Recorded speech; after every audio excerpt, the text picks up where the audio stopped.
Surveillance around the Boeing Corporation continues, with the airplane manufacturer plagued by constant issues in the last year alone. Now passengers and regulators are questioning what is being done to fix it. Laura Caso takes a look at where things stand today in part 2 of her series.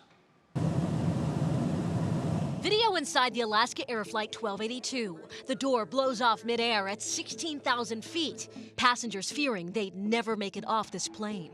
I looked over my shoulder and I could see this huge hole inside the plane. Stan Stingstad was in seat 9F and says he's never been the same since. He told us he can no longer work as a truck driver. His PTSD from the midair scare has ruined his life. I have major anxiety issues and I quit. I can't even drive a truck anymore. Things I used to be able to do, I can't do anymore.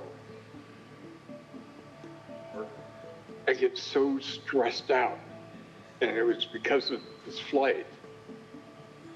It just ruined me. 1 month after the incident, the NTSB released a preliminary report stating that 4 bolts meant to secure the door were missing. Now there's an investigative hearing set for August 6th. Cleveland lawyer Jamie Leibovitz says a lot needs to be done when it comes to his clients, including Stan, who says they suffer from trauma, PTSD, emotional issues. Where are we going to be able to maximize recovery and also hold Boeing accountable for what occurred? Because it's more than just monetary damages. There's accountability. Meantime, in the last 2 months, 2 Boeing whistleblowers who said Boeing lacked attention to safety died. One by suicide, the other former employee of a sudden infection. Both whistleblowers said Boeing was putting production ahead of quality control of the airplane. Leibovitz agrees. And there's a sequence. Think about it as the airplane's moving down the assembly line. There are certain parts that are supposed to be installed at a particular point along the assembly line, and the parts aren't available. Well, instead of stopping the assembly line and stopping the process, they continue to move we'll call the fuselage further down the assembly line so that other parts can be installed. FAA Administrator Michael Whitaker sat down with NBC News after visiting the Boeing production floor. Their priorities have been on production and not on safety and quality. And so what we really are focused on now is shifting that focus from production to safety and quality. He says the planes leaving the factory, however, are safe. Others have pointed out that individual airline maintenance should also be scrutinized.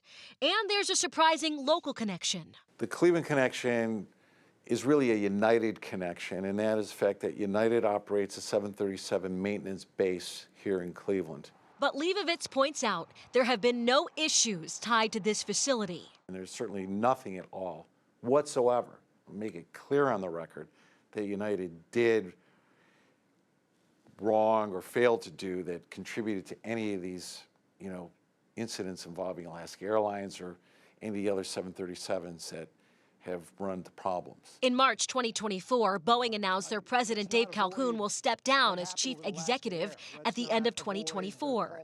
We reached out to Boeing directly, and we're told the company is not offering interviews with the media. However, in a recent address to shareholders, Calhoun said this. We are taking actions across virtually every aspect of Boeing, at every layer and every level. We've made important leadership changes. We've updated our incentive structures to better align with our focus on safety and quality. But is it enough?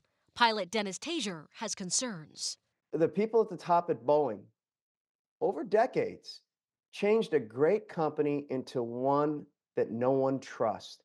The airlines don't trust Boeing. The FAA doesn't, and they're in part the problem as well. At Boeing, the board of directors appointed CEOs that were more interested in share price and dividends than they were in engineering quality and production quality. And here we are. For Stan, he's hoping lasting changes are made because his experience on a Boeing plane has changed so much. I used to feel really comfortable with planes and would tell people flying is the safest thing ever. But I don't think so anymore. And to wrap up our 3-part series, we are talking to an aviation expert about how safe the skies really are. what you should know as a traveler. Would he fly on a Boeing plane? That's tomorrow on What's Next. Laura Caso, 3 News.